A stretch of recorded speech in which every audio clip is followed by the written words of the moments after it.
Good morning. My name is Janet Scanlon. I'm the Senior Marketing Manager here at the Willard, and I would like to extend a very warm welcome to all of you this morning. So for over 200 years, the Willard has actually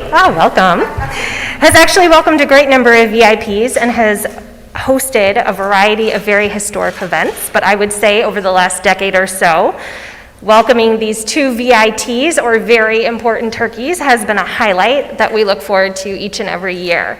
For us, I think it really truly kicks off the holiday season.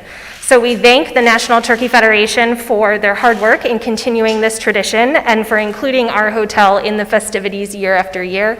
We're truly honored and very humbled to be a part of this very cherished tradition.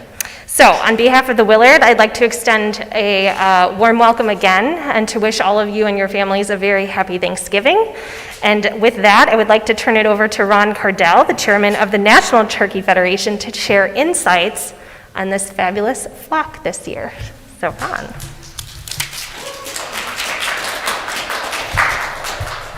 Thank you.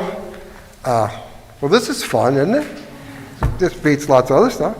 So I'm honored to be here representing the National Turkey Federation for the 73rd presentation of the National Thanksgiving Turkey. This is my wife, Susie. I'm a sixth-generation Iowa farmer. We're from Walcott, Iowa. Where we live is a farm that was homesteaded by my ancestors in the 1850s. So it's been in our family for a long time.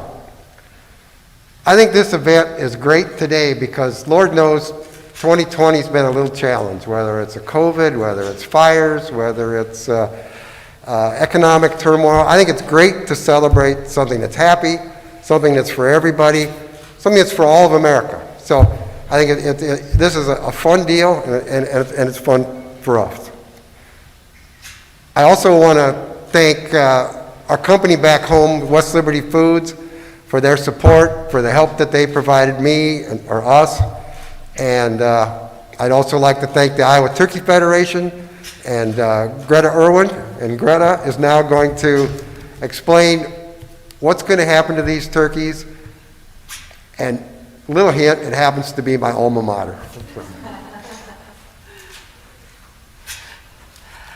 On behalf of the Iowa Turkey Federation and our over 130 turkey farmers in Iowa, I am proud to present the Iowa turkeys that Ron and Susie have so carefully raised on their family turkey farm in Iowa. I want to provide you a little bit of information about the Iowa turkey industry, and as Ron mentioned, where they're going to go live out the remaining of their lives. Iowa is actually 7th in the United States in turkey production. We raise a little over 11 million turkeys. We add almost $10 billion to the economic impact of the state of Iowa through the corn and soybeans that our turkeys will consume, the processing that we have in our state. Ron is our 8th Iowan to present a turkey to the president. It's a long-standing pride and tradition that our Iowa turkey farmers have had. After these turkeys have visited here at Washington, D.C., they will be drove back to Iowa and end up at Iowa State University. Iowa State University, as a land-grant college, has a long tradition in supporting agriculture in the state of Iowa, across the United States, and across the world. These turkeys will have an opportunity to interact with students in the animal science department, in the veterinary department, and just have an opportunity to represent themselves and the industry in Iowa. So we're very excited to give the students of Iowa State University an opportunity to have a firsthand experience with these turkeys. I will then let Ron take over, and he will share some more information about these turkeys.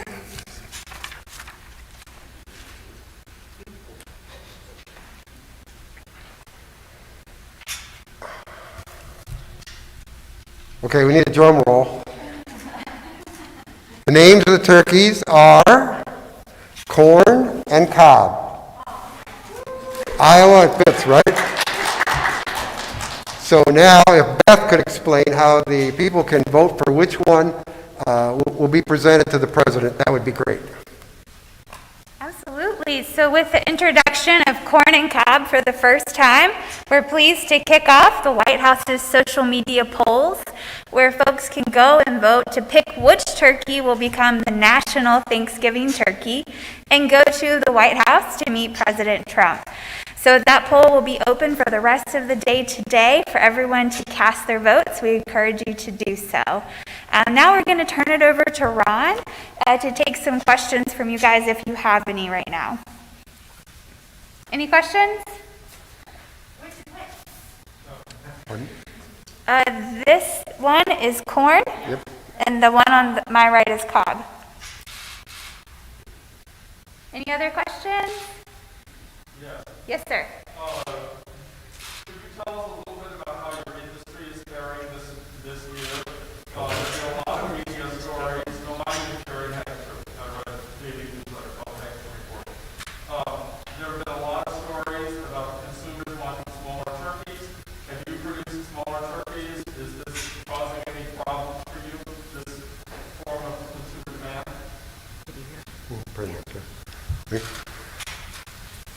Well, COVID has had an impact on every industry everywhere. For us in the turkey industry, the biggest impact was the cut down, the restrictions on restaurants and food service items. So that created a tremendous disruption in our supply because that meat did not go to those establishments, and so it had to be rerouted or redirected through other food channels. And in regards to so yes, because of the virus, because of COVID, celebrations for Thanksgiving have changed drastically this year. The industry tried to adapt, but things, you can't change things in a heartbeat that were planned a year ago. There's been an attempt to provide varying sizes of turkeys for the holiday, as well as things like bone-in breast and or just breast meat and so on. But what I tell everybody in regards to this, especially given this year, is for God's sakes, buy one that's way too big, and then you'll have leftovers that you can freeze, that you can use for other dishes, because we're all staying at home more than whatever normal is or whatever normal will be. So I think one that's too big and the leftovers this year is going to be particularly important to all families. Any other questions?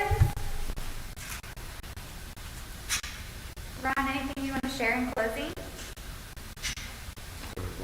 Is there anything you'd like to share in closing? Yes, I would like to wish everybody a happy Thanksgiving.